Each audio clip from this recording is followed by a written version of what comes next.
Hai semuanya, gimana kabar kalian? Semoga selalu dalam keadaan baik. Jadi welcome back teman-teman di Ande Grayson Channel, dan ini adalah segmen analisa pagi, segmen di mana kita akan mengulas untuk update news dan juga pergerakan dari market, khususnya market Bitcoin. Teman-teman, kita hari ini berada di tanggal 29 Desember 2023.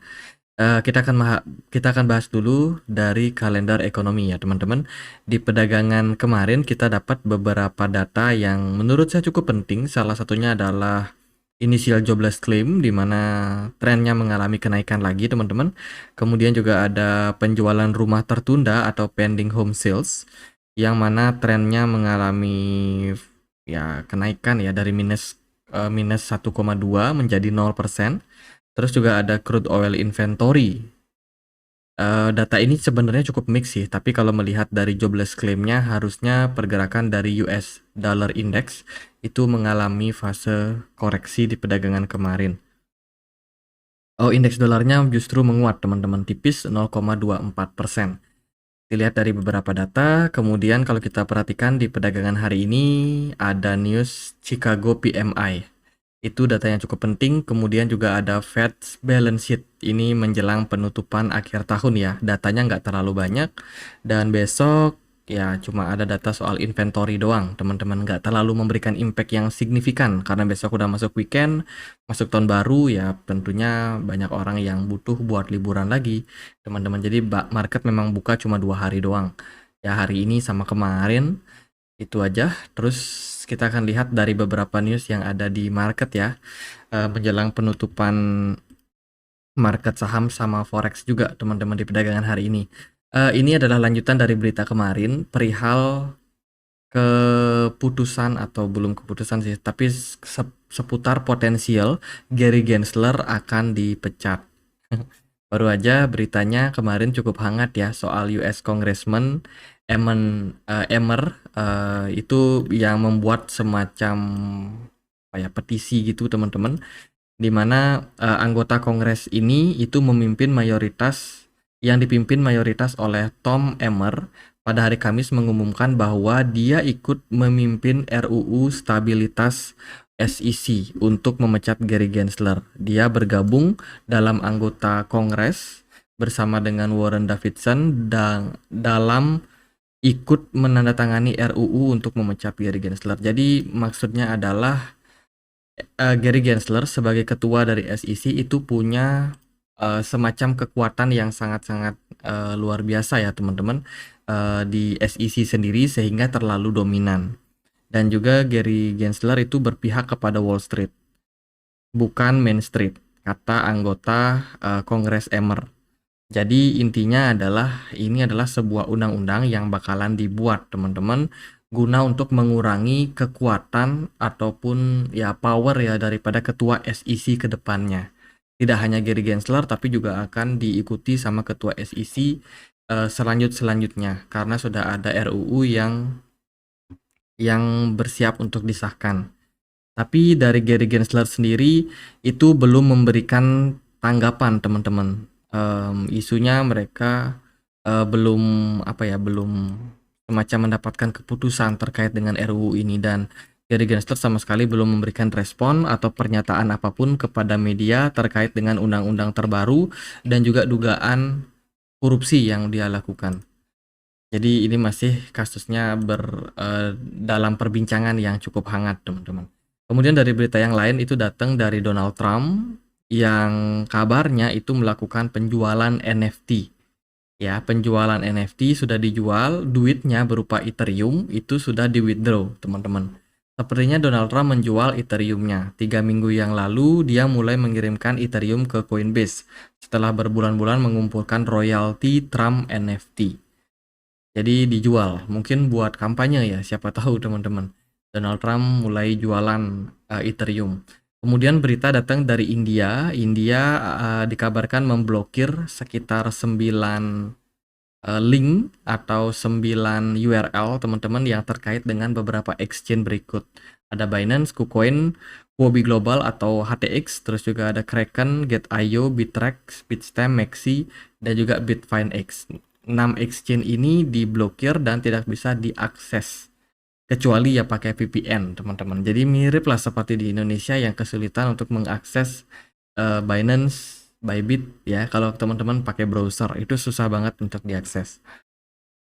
Itu dari India, kemudian datang dari PancakeSwap. Nah, PancakeSwap ini sebelumnya itu sempat membuat semacam voting dan ternyata responnya positif ya. Mayoritas community yang terdiri dari 70.000 votes itu setuju untuk mengurangi semacam likuidasi daripada PancakeSwap. Artinya adalah mereka siap untuk mengurangi supply dari PancakeSwap yang akan diimplementasikan Januari tanggal 4. Jadi ini narasi yang positif sekali untuk token Cake, teman-teman. Boleh dipantau, siapa tahu ada momentum di sana. Ini adalah hasil voting yang berhasil mereka dapatkan. Jadi menurut saya PancakeSwap kemungkinan bakalan cukup menarik.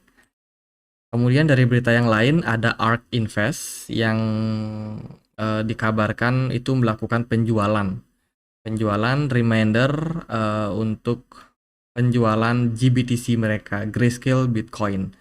Jadi dikabarkan mereka melakukan sell off, teman-teman, dan ini sudah menjadi perbincangan di Twitter ya dari Eric Bakulna, salah satu analis.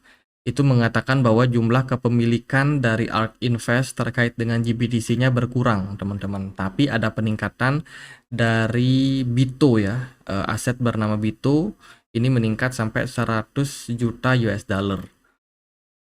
Itu dari pergerakan ARK Invest.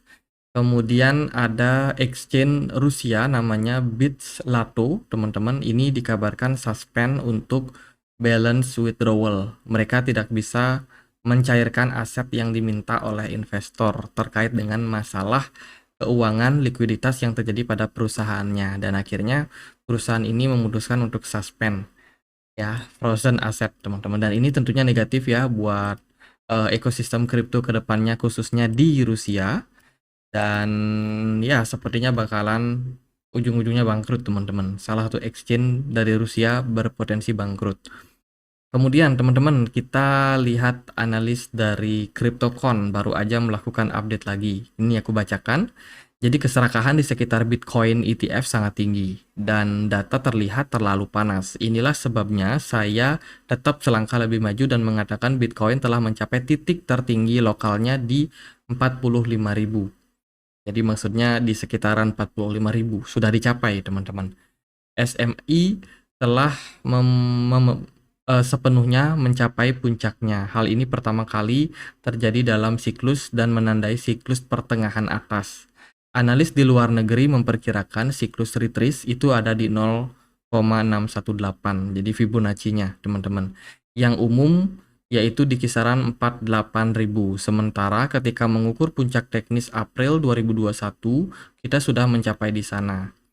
Pentingnya hal ini, harga beli yang lebih tinggi bagi mereka yang membutuhkan, saya percaya sekitar 30.000. Oh, mereka memperkirakan bahwa ada kemungkinan Bitcoin bakalan memasuki harga beli yang wajar kembali di kisaran 30.000, teman-teman. Dan mereka sudah melihat fase bullish itu ketika Bitcoin berada di kisaran 25.000. Jadi menurut analisa ini dia pakai Fibonacci retracement ya, ditarik dari swing high-nya sampai ke swing low-nya, dan dapatlah di harga sekarang Bitcoin itu sekarang sedang mencoba untuk menembus level 0,61,8. Dan ini seperti yang pada historical sebelumnya, Bitcoin itu selalu gagal menembus level tersebut dan justru membuat fase koreksi setelahnya. Jadi maksudnya adalah CryptoCon melihat bahwa sekarang kita lagi berada dalam fase puncak dan kemungkinan masuk ke tahap koreksi, teman-teman. Akan memasuki tahap koreksi dalam beberapa waktu dekat.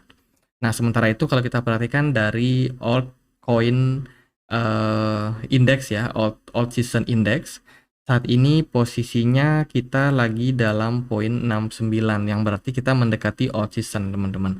Seperti biasa, menurut saya ketika Bitcoin mencapai alt season itu bukan saatnya buat FOMO, tapi saatnya buat panen. Ya, hasil yang kalian sudah tanam di awal, teman-teman beli koin-koin yang bagus, teman-teman hold ketika alt season, itu fase dimana banyak altcoin akan naik, teman-teman. Jadi di fase tersebut alih-alih teman-teman malah FOMO dan takut ketinggalan, justru teman-teman harus siap-siap untuk mencari tempat exit yang paling menguntungkan buat kalian.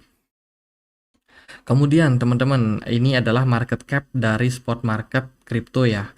Overall kalau kita lihat dari market cap-nya, sementara ini sih terbilang bagus teman-teman.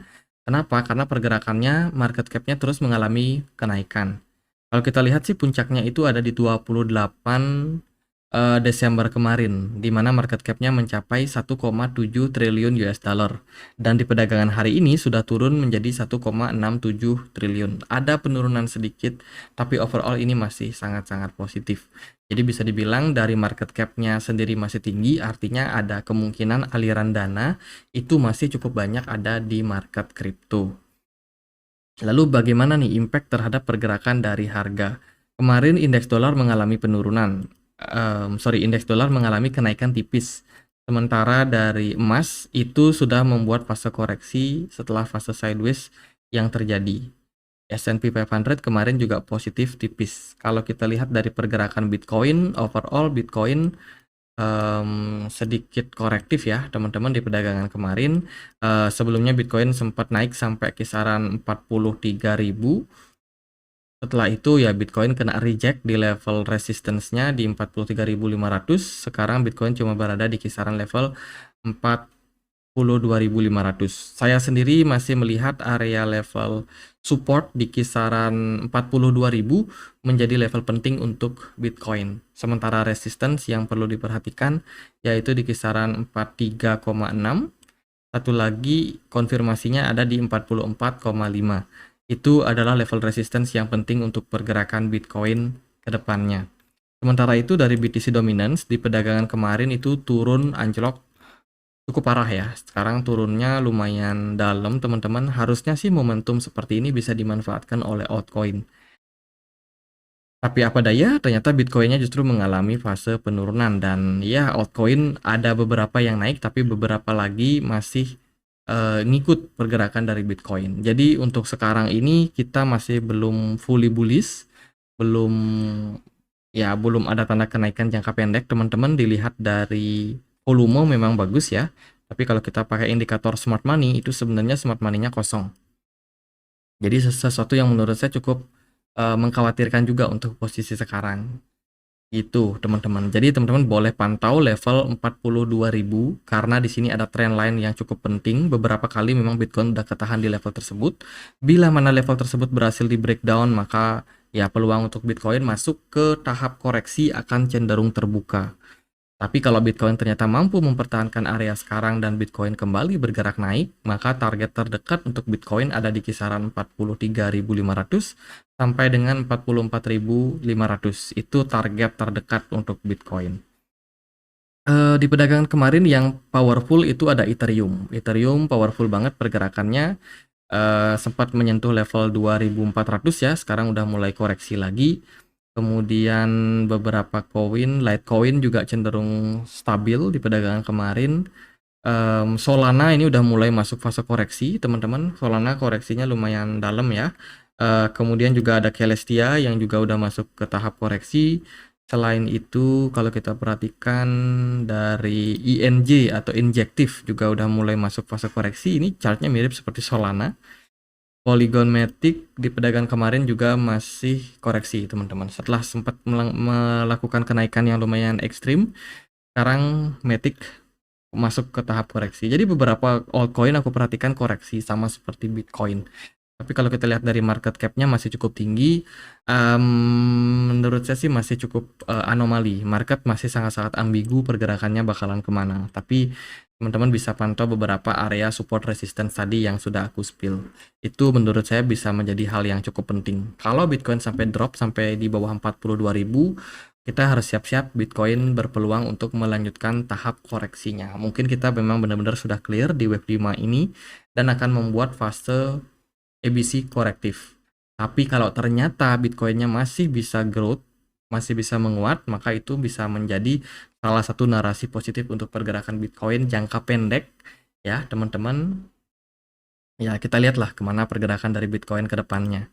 Kalau dari saya sendiri masih tetap saya kemarin sudah sempat bilang ya, saya sudah melakukan taking profit separuh teman-teman, beberapa saya masuk buat scalping doang, dan kepemilikan saya mayoritas saat ini ya sebenarnya 50% itu sudah di USDT dan sisanya masih ada di market karena saya masih membuka peluang untuk pergerakan kenaikan yang lebih tinggi pada Bitcoin. Itu sih teman-teman. Jadi buat sekarang gitu aja buat kali ini. Semoga videonya bisa bermanfaat. Bila mana ada pertanyaan lain, ada koin lain buat dibahas, kalian bisa banget tulis di kolom komentar channel YouTube ini. Kita juga punya komunitas diskusi di Telegram buat teman-teman yang mau join. Linknya ada di kolom deskripsi video ini. Gitu aja. Akhir kata saya Andri, makasih.